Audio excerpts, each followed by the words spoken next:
There is a moment in Season 2, Episode 22, that the entire audience laughs at and immediately forgets. Claire stands in the living room and tells Phil directly, "You always make me the bad cop. Every punishment, every hard conversation, every time one of our children needs to hear something difficult, you make sure it lands on me." Phil agrees, reluctantly, then treats the whole thing like an experiment that was never going to work. They switch roles. Phil tries to discipline Alex and Haley. He lets them go early without checking their work. He discovers they lied.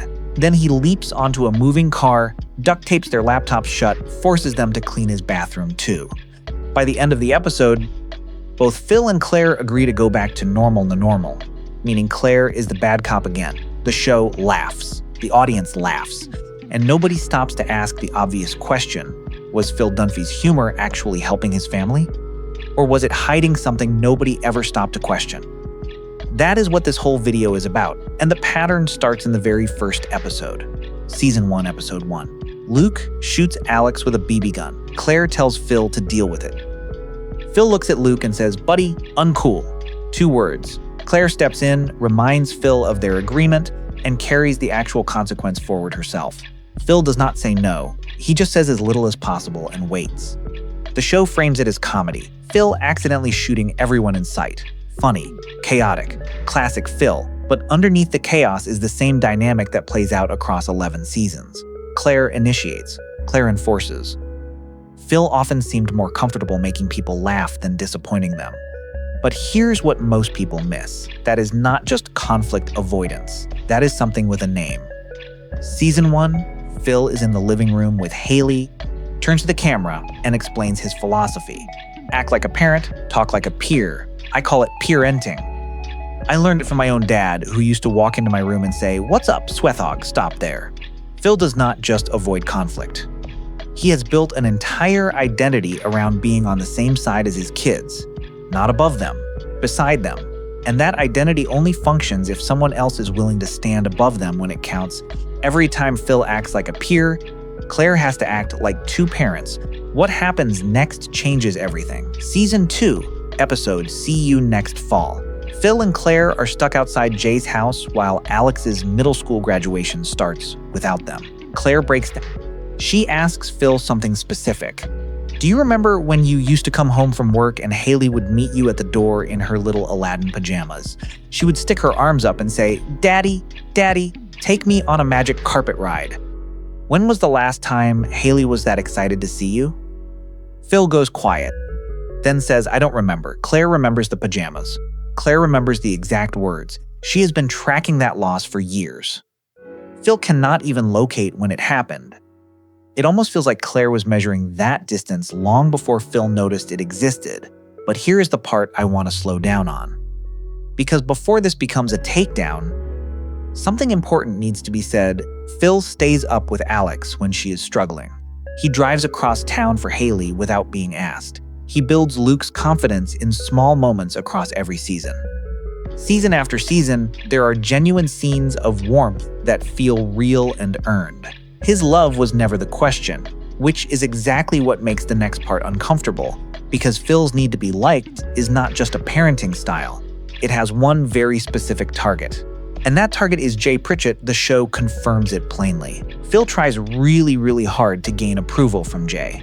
He once fixed Jay's printer and brings it up every chance he gets because that single moment of competence is so rare and precious he cannot let it go. One accomplishment, one printer. Years of references, Season 4, Episode 3. Jay drives Phil to a vasectomy appointment. Another patient stumbles out barely able to walk. Phil runs. Jay chases him down outside. Jay assumes Phil is worried about looking less like a man. Phil's response stops the scene cold. He says that never even occurred to him. He was just scared of the pain. Then Jay photographs Phil sitting on a bus bench. Phil's body is blocking part of his own realtor advertisement. The visible words read, "Not a real man." The show treats it like a joke. But if you have been watching Phil carefully, it starts to feel like something bigger. A man who cannot tolerate disappointing his children. Cannot tolerate disappointing Jay. Cannot tolerate being anything other than the person everyone is happy to see. And maybe that is exactly why Phil spent so much of his life trying to be liked. because disappointing people felt worse than avoiding the conflict altogether. And that connects directly back to Claire, every time. And if you enjoy finding the things hiding underneath the surface of characters you thought you completely understood, you are in exactly the right place. Now here is where it becomes impossible to ignore. Season 1, Episode 19. Phil tells the camera about his 12th birthday. His friend took a fastball to the groin. Phil shouted, "Ball 2." Everyone laughed, and according to Phil himself, that was the moment he discovered he was funny. A 12-year-old boy finds his identity in making a room laugh. 30 years later, that tool is still the first thing he reaches for. Then Season 4, Episode 2. Haley is leaving for college. It is the most significant parenting moment the Dunphy family has had so far. And both Phil and Claire show up for it completely. But watch how they show up differently. Claire packs Haley 24 condoms.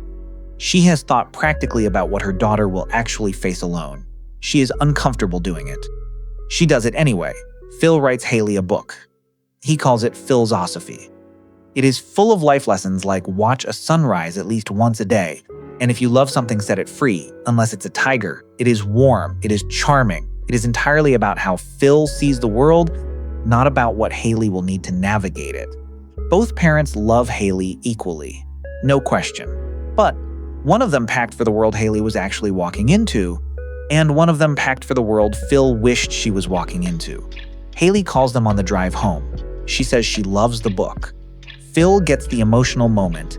Claire gets the quiet satisfaction of knowing she did the harder, less celebrated thing. Then Season 11. Frank Dunphy is found wandering a grocery store alone and confused. Phil gives him a haircut. Tells his father he always felt guilty for not taking over the family grocery business. Frank says, "You did take over the family business, didn't you? Keeping life light. Making it fun for everybody." Maybe Frank meant it as a compliment.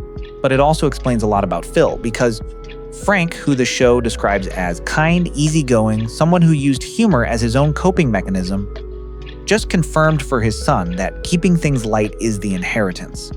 And Phil received it as the highest possible praise. Here is the thing though, and this is where I want to stop before the final verdict. Phil probably believed it. He probably genuinely thought that keeping life lighter was how he contributed, that his humor was a gift to his family, not a shield, that being the fun parent was a role with equal value to the harder one. And maybe he was not entirely wrong. 11 seasons of this family surviving chaos together. 3 kids who grew up knowing their father loved them completely. A marriage that lasted through all of it. But here is what the show quietly never addresses. Believing your role is to keep things light does not make the heavy things disappear. It just decides who carries them. Phil spent 11 seasons making life easier to live through. And because Claire was usually willing to carry the harder conversations, he rarely had to confront what that approach cost. His love was real. His warmth was genuine. The intentions were good. But good intentions and full presence are not always the same thing. By the finale, the kids call him the fun parent. Phil beams. And I kept waiting for the beat that never comes, the fun parent. But mom is why you got here. That sentence is never written. The music swells. Phil gets the moment clean. So was Phil Dunphy really the perfect dad everyone remembers? Or was he a man who got so good at making life feel lighter that he sometimes avoided its heaviest parts? That is a question only his family could actually answer. Let me know what you think. And if you enjoy finding what hides beneath the surface of characters you thought you already understood, there are more of these conversations waiting here.